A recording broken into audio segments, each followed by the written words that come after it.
With the selection of a jury in the Sean Diddy Combs case almost complete, prosecutors are preparing for opening arguments on Monday. But they admit there's a snag. One of their key witnesses against the rapper appears to have gone missing. This comes as we learn that Combs' ex-girlfriend, who was seen on video being assaulted by the rapper, is pregnant. Please this indictment, sir, guilty or not guilty? Not guilty. Beneath the stark, cold glow of the Manhattan courtroom's lights, Sean Diddy Combs entered with measured steps. His eyes, hollow and inscrutable, seemed to shield an unspeakable secret, while his legal team huddled close, murmuring strategies to salvage his crumbling empire. The trial, which commenced in early May 2025, was poised to be a stage where truth would unfurl. Yet, just before the pivotal moment, a mystery sent shockwaves through the proceedings. Victim number 3, heralded as the golden key to unraveling the shadowy corners of Diddy's world, had vanished without a trace. Her witness chair stood empty, leaving a haunting question in the air. Had she chosen silence, or had someone ensured it? The prosecutor, face taut with strain, spoke in hushed tones of desperate efforts to locate her. The woman who had vowed to confront Diddy with her true identity laid bare.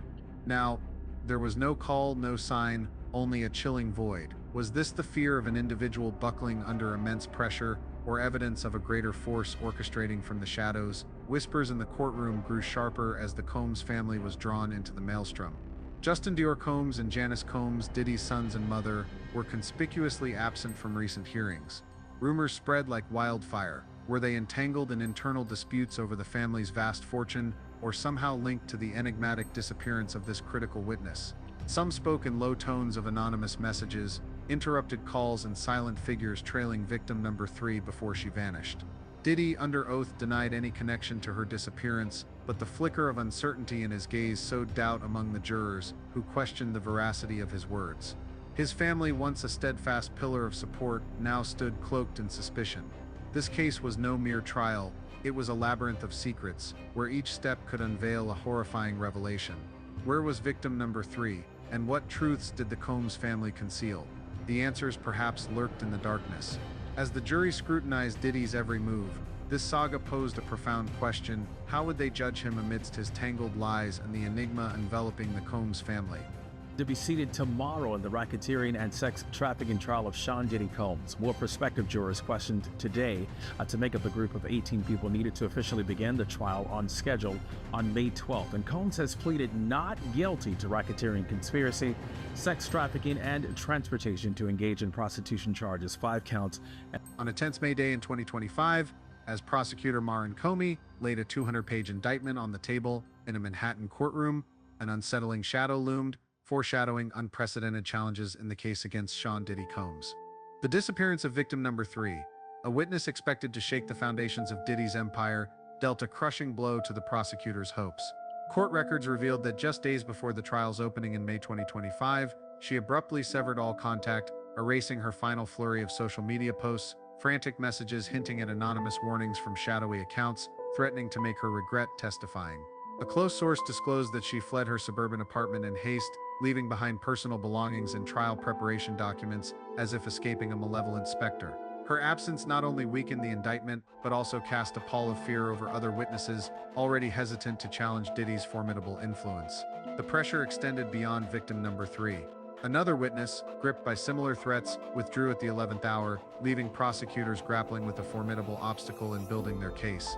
A brief but haunting letter from this witness spoke of sleepless nights and an inescapable sense of menace, as if the trial were not merely a legal battle, but a psychological maelstrom engulfing all involved.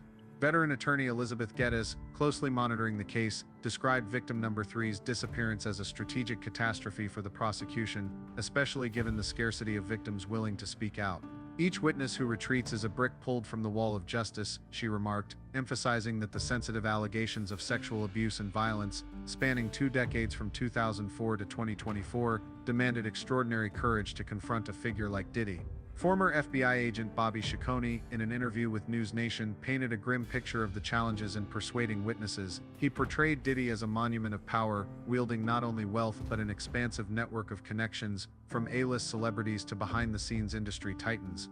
These allegations are not just sensitive, they unfolded in the shadows behind closed doors, Ciccone explained. How do you convince someone to stand up when they know they could lose everything? their career, their family, even their personal safety. An anonymous victim speaking through an encrypted call whispered in terror, "If I speak out, I'll be destroyed. Not just me, but everyone I love." Her confession cut like a blade, underscoring the injustice and fear stifling the faintest voices. The situation grew more intricate when an investigative reporter from The Intercept unveiled a bombshell, a leaked email from within Bad Boy Entertainment hinting at a covert crisis management team. Though unverified, the email alluded to sophisticated campaigns to quash allegations against Diddy, ranging from bribes to legal intimidation. It suggested a meticulously orchestrated system of manipulation where power and money silenced witnesses like victim number 3. The Diddy case is not an outlier, a legal commentator observed. It's emblematic of a system where the powerful can manipulate justice, rendering victims invisible. Yet, as prosecutors strove to pierce this wall of silence, a clandestine network of manipulation began to surface, with signs that Diddy did not act alone, but was backed by a sprawling power structure. The Combs family, once seen as an unshakable foundation, was unexpectedly thrust into the crosshairs of suspicion. Justin Dior Combs and Christian King Combs, Diddy's sons, faced allegations of involvement in their father's notorious freak-off parties, where illegal activities allegedly took place. A leaked court document revealed their presence at some of these events, though their roles remain unclear. Meanwhile, Janice Combs, Diddy's mother, was rumored to be quietly consolidating key assets, from stakes in Bad Boy Entertainment to properties in Los Angeles and Miami. These moves fueled speculation that the Combs family was bracing for the worst-case scenario, or more troublingly, working to shield the empire from the legal tempest. An unverified ex-post even questioned whether Janice was leveraging connections to clean up issues tied to victim number 3. The collision of legal accusations and family drama created a vortex of tension, where each new detail only deepened the fog of mystery. Despite possessing evidence like the video of Diddy assaulting Cassie Ventura and hundreds of pages of documents, prosecutors faced an invisible barrier. The terror of witnesses, the weight of public scrutiny, and the shadow of a power system that had long shielded Diddy. As the trial entered its contentious phase, the central question was not only whether justice would prevail, but whether silenced voices could muster the strength to shatter the wall of silence. Yet, as the FBI delved deeper into Diddy's network of influence, darker secrets loomed, threatening to topple not only him but the unseen forces behind him.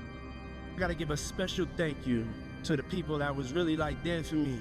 Cassie, for holding me down in the dark times. Love. Beneath the piercing, sterile light of Manhattan's federal courtroom on May 11, 2025, Sean Diddy Combs sat motionless in the defendant's chair, his taut expression betraying a tempest roiling within.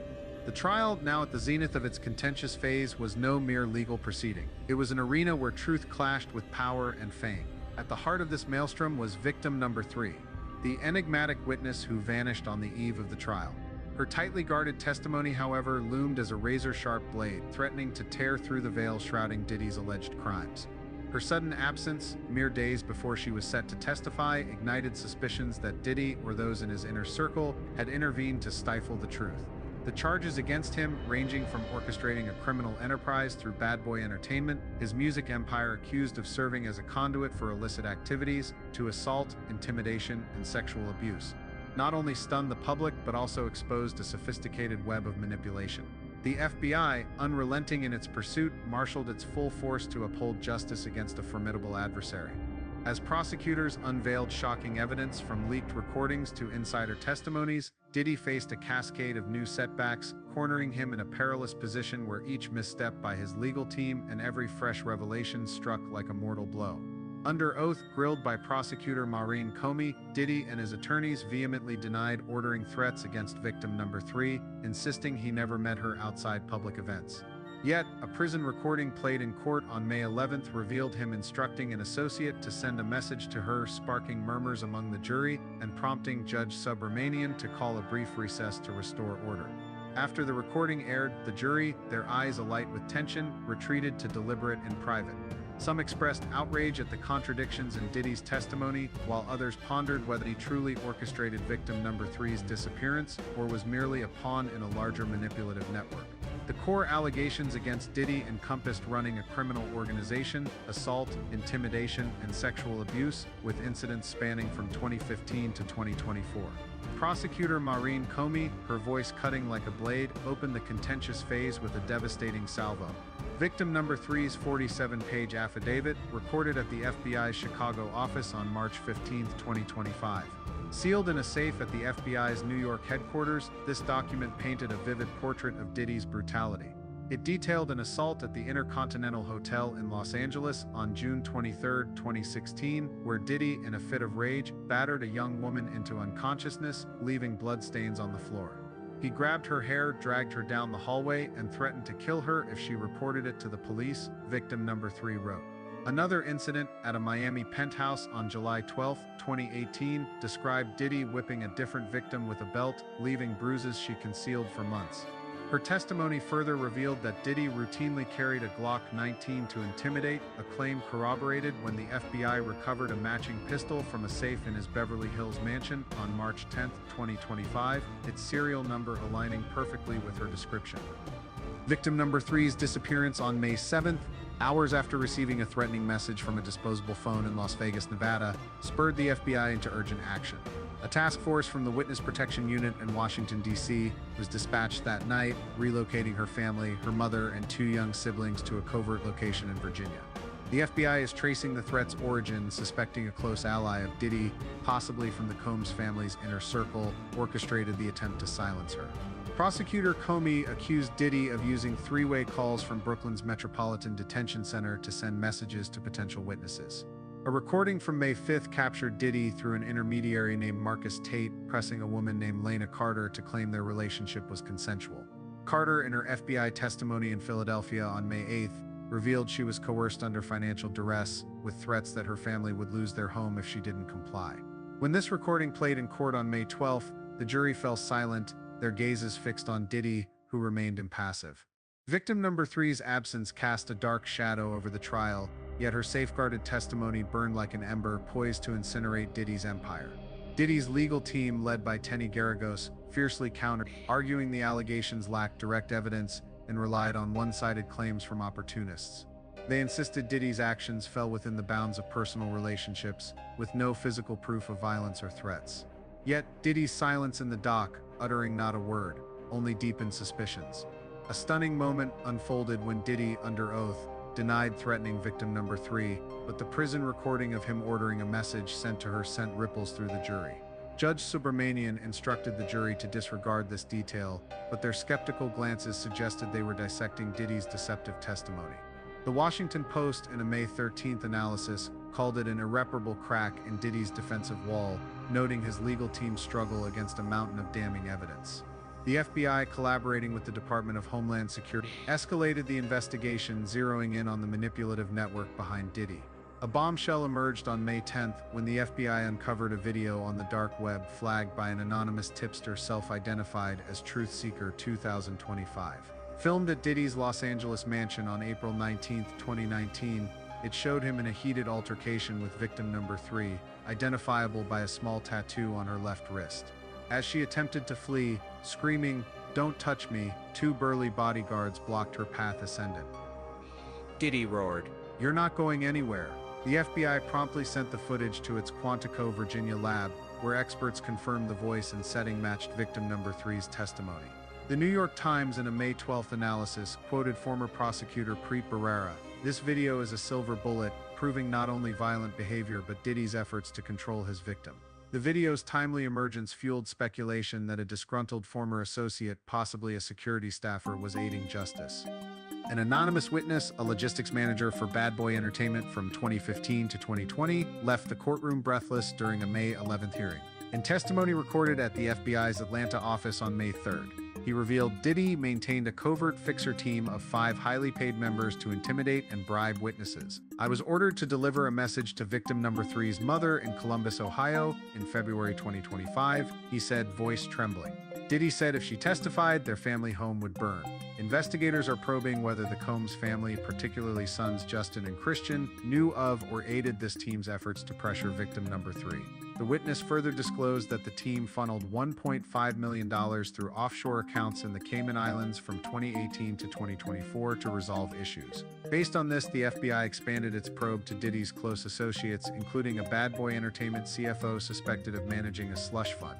A May 8th raid on Bad Boy's New York office seized 12 hard drives containing 3 terabytes of data, including emails and contracts, now under analysis at FBI headquarters in Manhattan. A leaked email published by Reuters on May 12th showed Diddy approving a $500,000 payment in 2022 to handle a sensitive matter, raising suspicions of another bribed witness. A new blow came from an unexpected witness, Alicia Monroe, Diddy's personal assistant from 2014 to 2017. In her May 12th testimony, she recounted witnessing Diddy threaten victim number 3 at a Los Angeles studio in October 2016 for refusing to sign a non-disclosure agreement.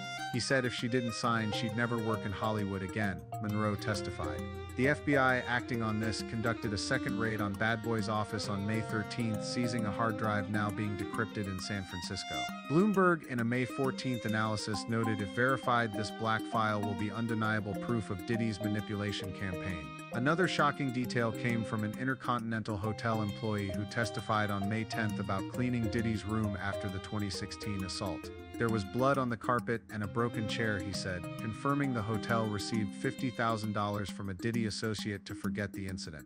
The FBI obtained transaction records showing the payment came through a Delaware shell company, bolstering claims that Diddy used money to conceal crimes. This revelation, reported by NBC News on May 11th, sparked public outrage, with the hashtag #JusticeForVictims trending on X, amassing 5 million interactions in 24 hours. As prosecutors prepared to call their next witness on May 14, 2025, victim number 3's absence remained a haunting specter, but her testimony, secured in a safe at the FBI's New York headquarters, smoldered like a latent flame, ready to torch Diddy's dark secrets. Yet, as the world's gaze fixed on the Manhattan federal courtroom, a fresh wave of scrutiny turned toward those closest to Diddy, his sons Justin Dior Combs and Christian King Combs, and his mother Janice Combs. The mysterious disappearance of victim number 3, coupled with clues about Diddy's prison calls and the roles of his inner circle, including the Combs family, has spurred the FBI to intensify its probe, promising to unravel the sinister truths behind this case.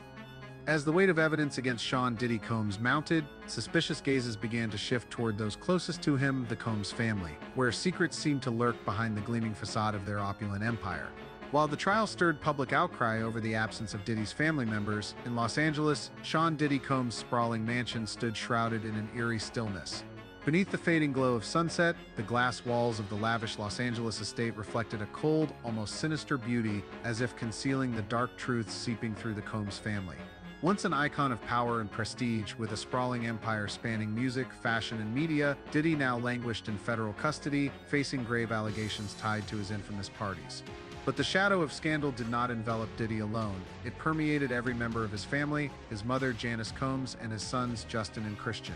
Within the mansion that once epitomized extravagance, every glance and whispered word now carried an undercurrent of distrust, as if each harbored their own clandestine agenda. Amid these webs of suspicion, Janice, with her cunning and calculated poise, emerged as the mastermind, orchestrating events with an invisible yet iron grip. When victim number 3 vanished abruptly before her testimony, and Diddy's assets began to shift in secretive transfers, whispers grew that Janice was not merely a devoted mother, but a shrewd strategist, quietly shaping the Combs family's fate. Janice Combs, with her regal bearing and unnerving composure, had long been seen as the steadfast matriarch who stood by Diddy through every storm. Her silver hair meticulously styled, her piercing eyes seeming to unravel any secret, she embodied resilience. Yet, with Diddy behind bars, her actions invited scrutiny.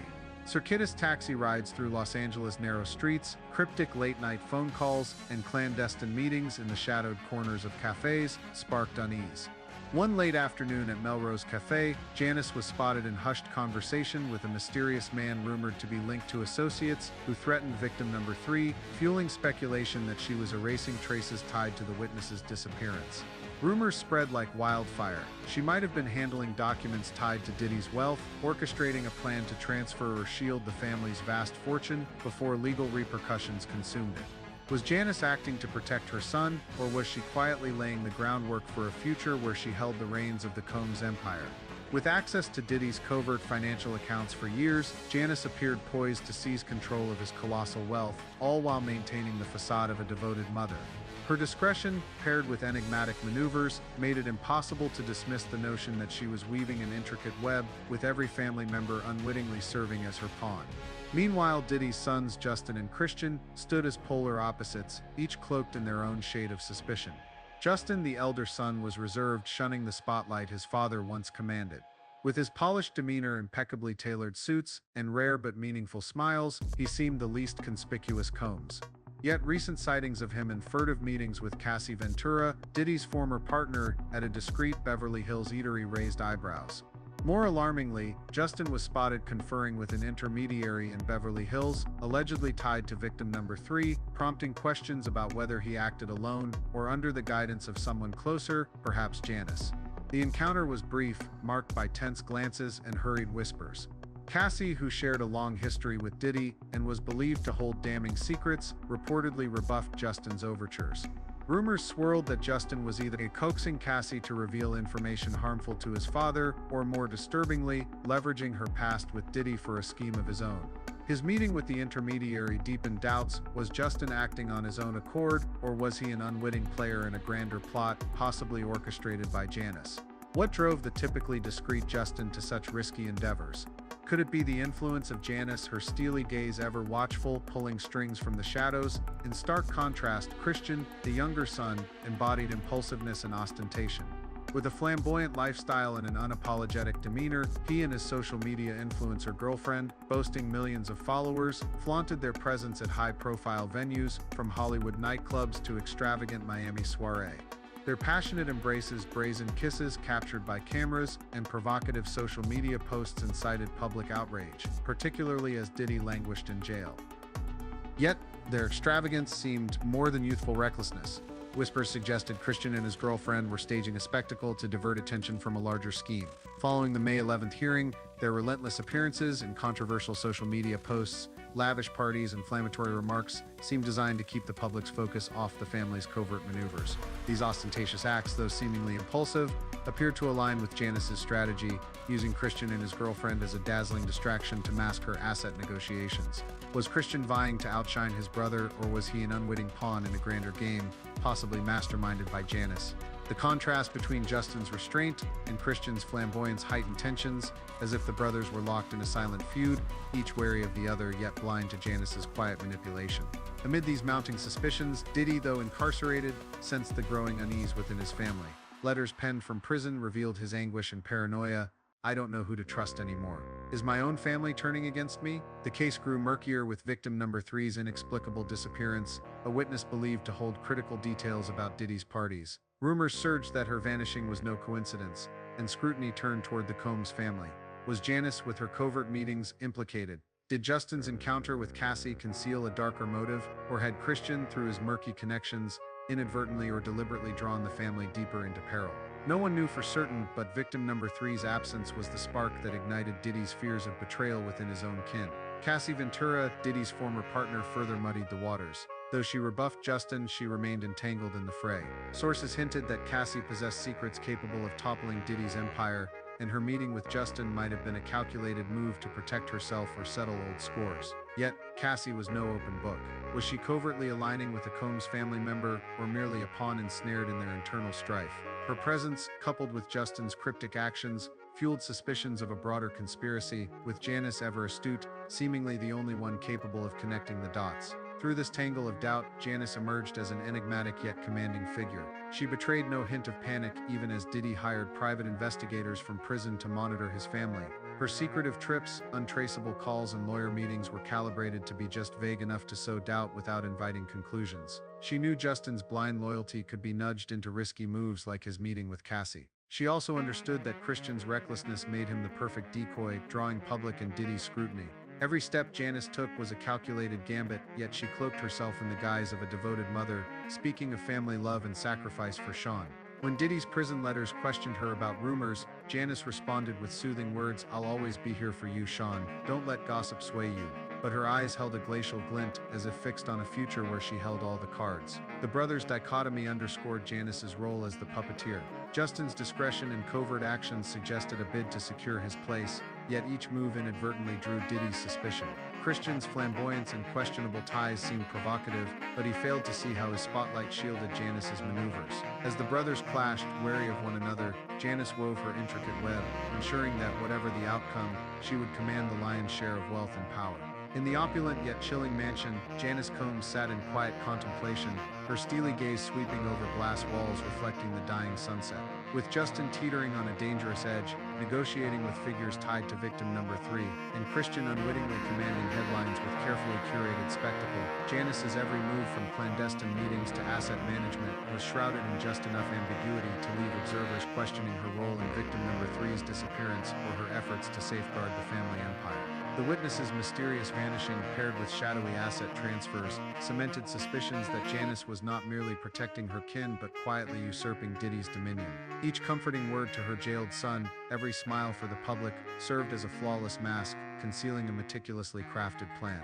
As the world fixated on Diddy and his sons, Janice stood in the shadows, clutching the strings of power, poised to shape the Combs family's future, a future where she and she alone would emerge victorious. Amid the gloom of grave accusations and unraveling secrets, a flicker of hope began to emerge like a beam of light piercing the inky clouds over Los Angeles. Sean Diddy Combs, once an emblem of opulence and influence, now faced bleak days in federal custody as his victims, with extraordinary courage, rose to reclaim justice. From solitary voices, a formidable movement was taking shape, not only to hold Diddy accountable, but to inspire millions to believe that, no matter how dense the darkness, justice could still prevail.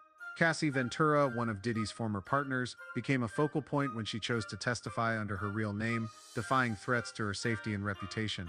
Refusing silence, she sat before cameras in a poignant television interview, her eyes resolute yet tinged with sorrow.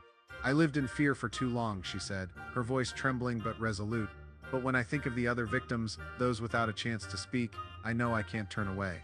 The Me Too movement taught me our voices have power, and I want to use mine to embolden them." Cassie's words were not just a declaration of war against Diddy, but a spark of inspiration, igniting courage in those who believed their silence was eternal. She fought not only for herself, but for others she believed deserved to be heard and healed. Sources revealed that Cassie, with the aid of a mysterious legal advisor, was preparing a civil lawsuit against Diddy, leveraging secrets from their years-long relationship. The timing of her lawsuit, coinciding with Janice Combs' clandestine meetings, led many to wonder if an unseen force was maneuvering to tip the scales against Diddy in the trial. Alongside Cassie, attorney Andrew Van Arsdale emerged as an unrelenting warrior for justice. Representing 37 victims and handling over 400 potential claims, Van Arsdale was more than a lawyer. He was a crusader with a mission. At a press conference packed with reporters, he stood before the microphone, his gaze piercing, and declared, Now, "We're not just fighting for the victims who've spoken out, but for those still shrouded in darkness. No matter how this trial ends, we won't stop until justice is served." Van Arsdale's commitment not only offered hope to victims, but sent a resounding message to the justice system: no one, no matter how powerful, stands above the law. His efforts, combined with victims' cooperation with federal investigators, transformed Diddy's case into a beacon of perseverance and bravery. Among these victims were those who chose a perilous yet profound path, collaborating with federal investigators. For them, this was not just a chance to hold Diddy accountable, but a way to seize justice they once thought unattainable. An anonymous victim, shielded by a witness protection program, penned a public letter to Diddy, her words etched with pain and resilience. "You stole my youth, but you can't take my voice. I stand here not just for myself, but for everyone you've harmed. We won't let you keep running." Published across social media, the letter went viral, becoming a symbol of unity and strength for survivors. Her words were not merely an accusation, but a reminder that no matter Diddy's might, the victims' voices could shake the world.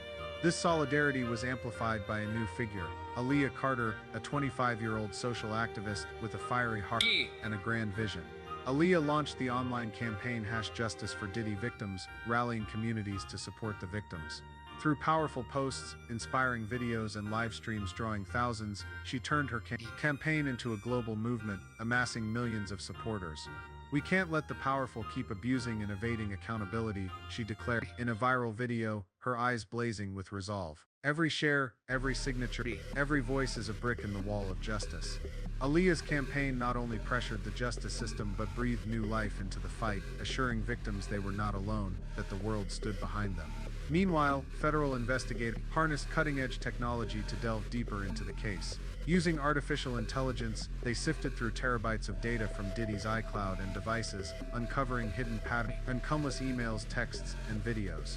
These technological breakthroughs not only bolstered the case against Diddy, but illuminated the vast scope of his alleged illicit activities. A former FBI agent, experienced in witness protection, underscored the importance of building trust with victims. These individuals have endured unimaginable trauma, he said in an interview. To get them to speak, we must ensure they feel safe and heard. Witness protection programs are key, but trust is the foundation. These efforts, paired with the victims' courage, were steadily carving a path toward justice. Amid these dark days, the stories of Cassie, Van Arsdale, Aaliyah, and anonymous victims shone as small but fierce flames, kindling hope in an unjust world. They fought not only for themselves but for those without a voice, for wounds that never healed, and for a future where fear no longer reigned. As the #Justice for Diddy Victims campaign spread, as investigators and as resilient voices rang out, a clear message emerged: justice might be delayed, but it would not be denied. In the opulent yet hollow shell of the Combs' once glorious mansion, the family might be fracturing, but beyond its walls, a community of survivors and allies was rising, united, resolute, and ready to change the world.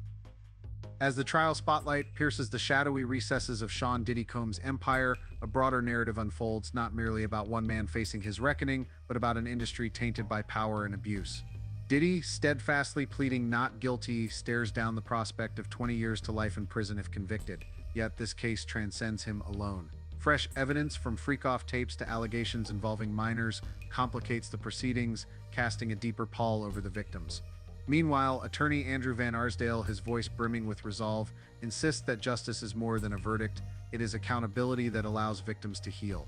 They need to know their voices matter, he declared, his eyes alight with conviction, as if envisioning other powerful figures who might be exposed in the wake of this case. A larger question looms: will the Diddy case ignite a cleansing fire within the entertainment industry, or merely flicker as a fleeting chapter in the saga of power and abuse? Should Diddy be convicted, the future could usher in a transformative wave. Victims once silenced by fear might find the courage to speak, making this case a catalyst for a broader movement to purify the industry. A glimmer of hope has already emerged in the form of a song by an independent artist inspired by the case. With haunting melodies and incisive lyrics, the track has become a global anthem for the fight against power abuse, resonating from city streets to online platforms, rekindling faith that music can be a weapon for justice. The Diddy case is not solely about victims or courtrooms. It is a clarion call to all. Justice is not confined to the courthouse. It is forged by communities, by voices that refuse to be silenced. Everyone has a role, engaging in online discussions, supporting organizations, aiding abuse survivors, or simply listening to and believing those who have endured. This case delivers a potent message: the system that has long enabled abuse has overstayed its welcome, and change arrives only when we act collectively. As the spotlight fades, Diddy's story reminds us that justice is a flame that must be nurtured, not just for today's victims but for a future where power no longer equates to impunity.